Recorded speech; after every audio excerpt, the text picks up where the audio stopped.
कि आप daily trekking करते हैं इलेक्शन की, और पिछले हफ्ते 15 दिन में काफी चीजें हुई हैं, घटित हुई हैं कर्नाटक में।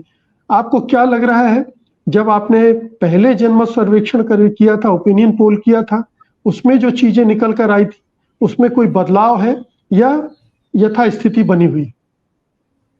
नहीं मुकेश जी, करीबन एक साल से ज्यादा हो गया है कर्नाटक के ट्रैकर में मोर और लेस चीजें उतनी ही बरकरार हैं। कांग्रेस की जो लीड करीबन 5%, 6% उतना ही अभी भी दिख रही है। 5 से 7% के बीच में वो रेंज करती है, कभी कभी घट के 4% पे आ जाती है। लेकिन पिछले एक साल में एक बार भी ऐसा नहीं हुआ कि पब्लिक परसेप्शन में हमको लगा कि कांग्रेस बीजेपी से कर्नाटक में पिछड़ती हुई दिख रही है।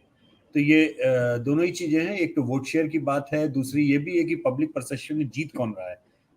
लोग ये किसको देख रहे हैं कि कौन सरकार बना सकता है। तो उस मुद्दे पर भी लगभग उतने ही आंकड़े 40% के आसपास और 33-34% के आसपास का अंतर कांग्रेस और बीजेपी के बीच में है।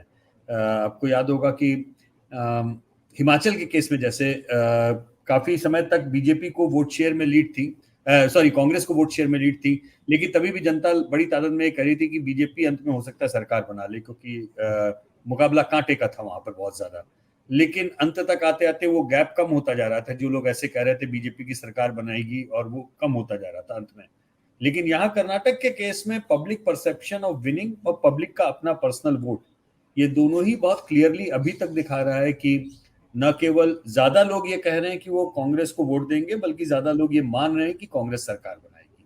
तो मुझे लगता नहीं कि अभी तक कोई इसमें परिवर्तन आया। अब एक महीने का जो ये अंतिम, एक महीना भी नहीं कहना चाहिए, अब मुश्किल से 3 हफ्ते 20 का दिन समय करीब है जी। जी।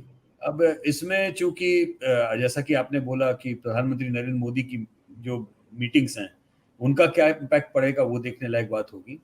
और टिकट बढ़ गए हैं, ज्यादातर हाँ रेबल्स और यशवंत ये जी, इन्हीं 2-3-4 फैक्टर पे मैं बात करना चाह रहा था। पहले तो ये कि बीजेपी के कई स्टालवर्ट नेता पार्टी छोड़कर गए हैं। मतलब पूर्व मुख्यमंत्री, उप मुख्यमंत्री, ईश्वरप्पा जैसे पुराने संघ की पृष्ठभूमि वाले नेता भी गए हैं। पार्टी के अंदर कई जगह उथल पुथल बहुत ज्यादा देखी गई है। येदियुरप्पा भी बहुत एग्रेसिव नहीं दिख रहे हैं।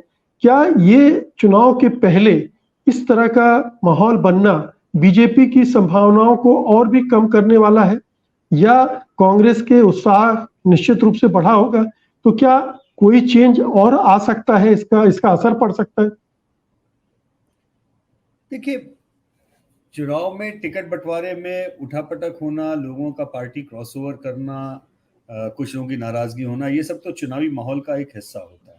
मुख्य बात यह है कि बीजेपी ने येदियुरप्पा जी को बहुत पहले ही चुनाव, मतलब बेसिकली प्रधान मुख्यमंत्री पद से हटा करके एक निर्णय ये तो ले ही लिया था कि उन्हें अपनी भविष्य की पॉलिटिक्स और भविष्य की लीडरशिप पे फोकस करना है। अब बुम्बई साहब से ये उम्मीद करना कि वो येदियुरप्पा साहब के जूते में एकदम फिट हो जाएंगे, उतनी बड़ी कवायद को एकदम से उतने बड़े लीडरशिप के जगह को रातों रात भर देंगे, ये शायद हमारी जाती भी होगी। मजे की बात यह है कि कोई ऐसा बुम्बई मुख्यमंत्री के नाते कोई बहुत ज्यादा नेगेटिव है ऐसा नहीं है। मतलब अभी उनके बारे में राय ही नहीं बन पाई। अगर दूसरे तरीके से बोले, लोग उनको येदियुरप्पा जैसे बड़े नामी गिरामे बड़े कद्दावर नेता के जगह पे अभी फिट देख नहीं पा रहे हैं। हो सकता है आने वाले समय में बम्बई बीजेपी के लिए एक बड़ा एसेट भी साबित हो। मतलब इन्वेस्ट तो उनमें बीजेपी ने किया है, लेकिन अभी फिलहाल ये लग रहा है कि जो राज्य सरकार के खिलाफ नाराजगी है, सिटिंग एमएलएस के खिलाफ जो बड़ी पूरी नाराजगी है, वो नाराजगी बीजेपी को अभी फिलहाल भारी पड़ती हुई दिख रही है। अब इसमें प्रधानमंत्री की व्यक्तिगत छवि कितनी उस नाराजगी की भरपाई कर पाएगी, नंबर एक बात ये देखने की होगी। दूसरा, जैसे कि हमने बाकी कई राज्यों में देखा जहां पे प्रधानमंत्री के प्रचार में बहुत लाखों लोग आते हैं सुनने के लिए, लेकिन आने के बाद में उसका लाभ बीजेपी को लोकसभा में मिलता हुआ दिखा, विधानसभा में नहीं मिलता हुआ दिखा। तो ये भी एक महत्वपूर्ण हिस्सा है, क्योंकि कई सारे एनालिस्ट को हमने ये भी लिखते हुए देखा कि जब कांग्रेस के लिए ज्यादा बेहतर है कर्नाटक, तो मोदी इतना इन्वेस्ट क्यों करेंगे अपने को।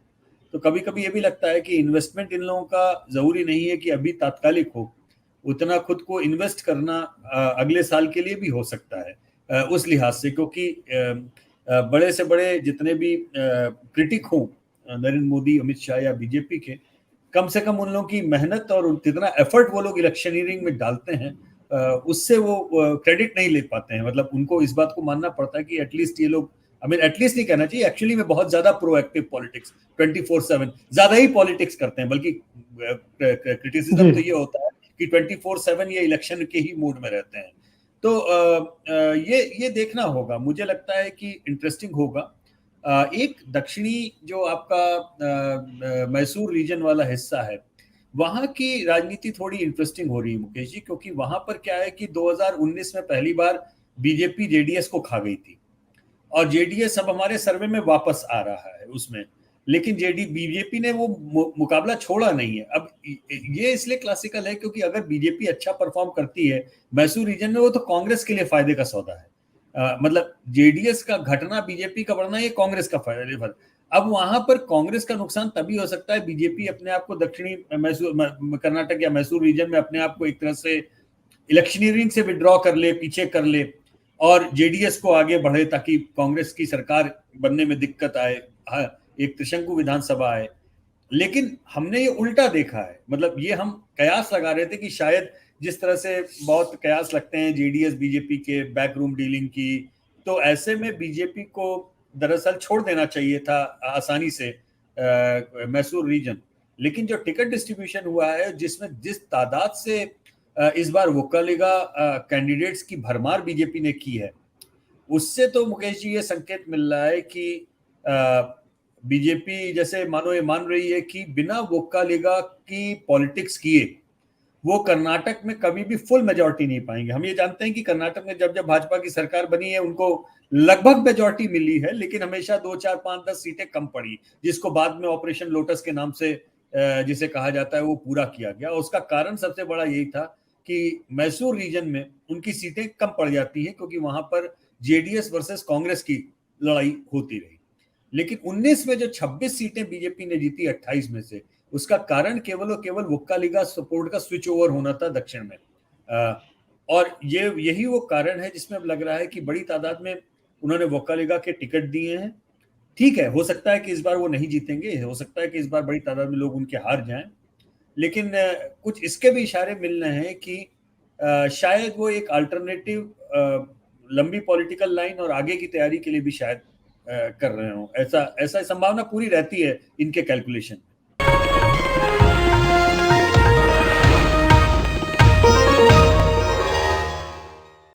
सत्य हिंदी का ऐप डाउनलोड करें गूगल प्ले स्टोर पर।